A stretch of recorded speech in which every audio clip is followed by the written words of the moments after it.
Okay, let's talk about Cubism, aka the art movement where everything looks like it got hit by a geometry test and actually passed. So around 1907, two guys, Pablo Picasso and Georges Braque, basically looked at traditional painting and said, what if we didn't do that? And boom, Cubism was born. Instead of painting people and objects like, you know, people and objects, they chopped everything up into little geometric shapes and showed a bunch of different angles at once, because why not see a face from the front and the side at the same time? Wild.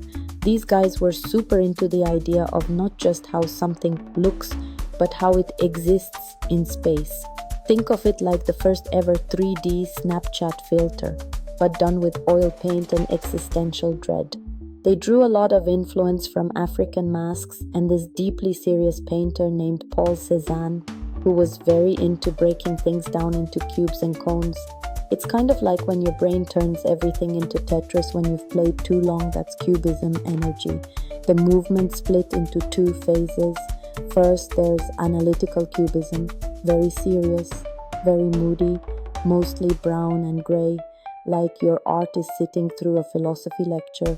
Everything is fragmented and abstract, like they dumped a still life into a blender but gently.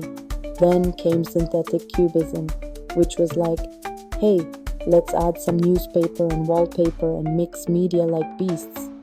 It brought collage into fine art, and probably annoyed a few traditionalists. And cubism wasn't just for paintings. Picasso made a cardboard guitar, which actually looks cooler than it